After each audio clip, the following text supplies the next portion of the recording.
ليكن يومك للشعب ودادا ليكن حبك للأرض مداد قلم أنت فكم عبرت عنها وبنيت المجد أطوادا شداد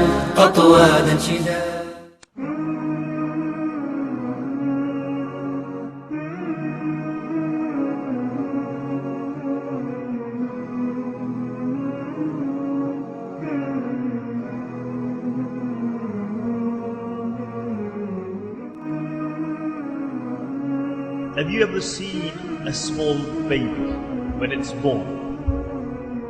You were all there, or should we say we were all there once upon a time. You see the baby, how much it's need of assistance. It is totally dependent on other people. And this is how Allah subhanahu wa ta'ala creates a person. Why? Because He wants him to remember his origins. He can't turn by himself. He wets his nappy.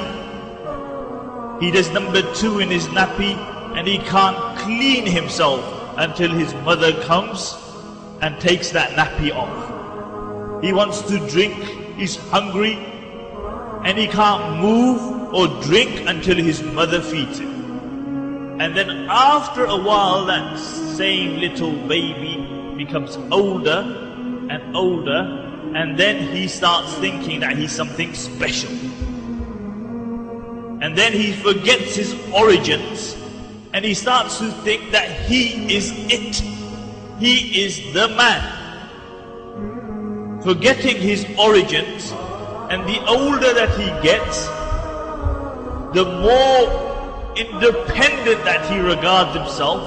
And when he starts going to the gym and pumping some iron, and he starts taking horse growth hormones, so he bloats, then after a while he thinks that he is something really special. And comes a day like this, you won't find him here, illa mashallah, he's on the street with his t-shirt on.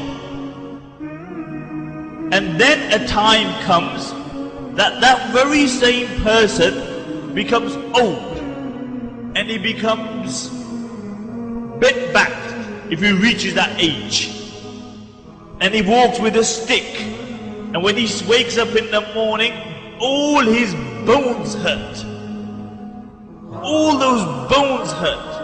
And then a time comes that he becomes ill, sick, and he can't move without assistance again. Why? Because Allah made him dependent, then Allah made him independent, and then an age came that Allah made him dependent again.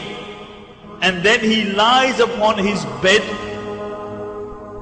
and he can't move, and Malik al-Maut is sitting upon his head, and it is waiting to take out his ruh, his soul. It's waiting. He sees it, nobody around him sees it, and he sees the reality. You know, the other day I was speaking to somebody who was really seriously ill. I went to meet them in hospital, and they thought they were going to pass away, but alhamdulillah, Allah gave him recovery. And you know what he said to me? He goes, Maulana, it's not easy dying. It's not easy to die. But the reality is that everybody here, me, you, and the millions who came before us, came and they left this dunya. If you go into the graveyard, and this is why the Prophet ﷺ said that you should go to the graveyard and you should visit the graveyard, because it reminds you of death.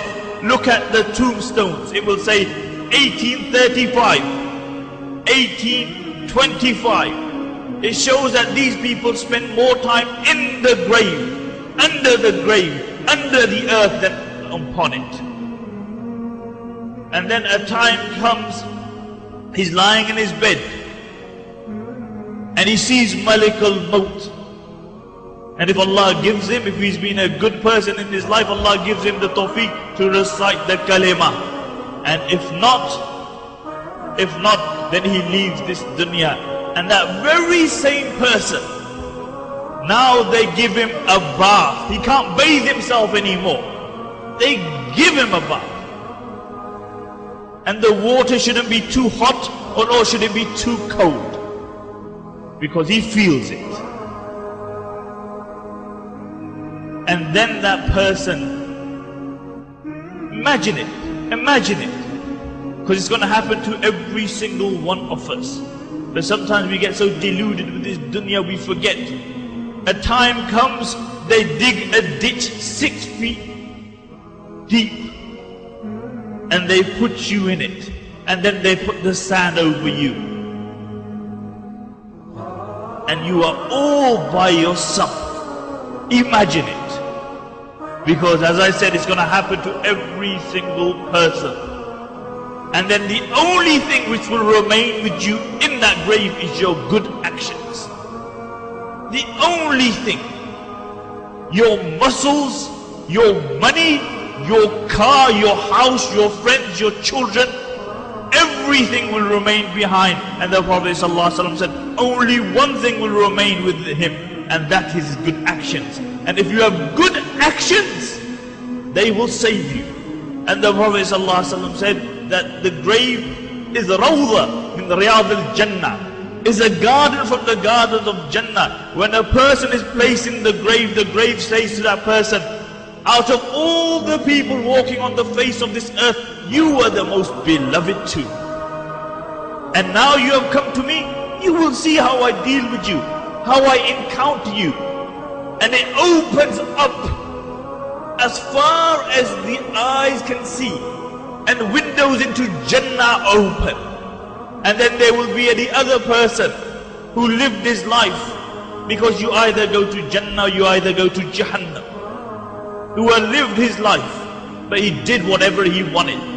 He womanized, he wined and dined, and he actually believed that he's going to kick 50, and when he kicks 50, he's going to grow a beard and do Hajj and go to the masjid. But there's no guarantee. There is no guarantee. And he is put in his grave all by himself. Nobody with him. And the grave will say to him, out of all the people walking on the face of this earth, you are the most despised in my eyes. You are the most despicable in my eyes. And then the Prophet ﷺ said, it will squeeze him. It will squeeze him. And then the Prophet ﷺ thrusted his fingers in one into the other.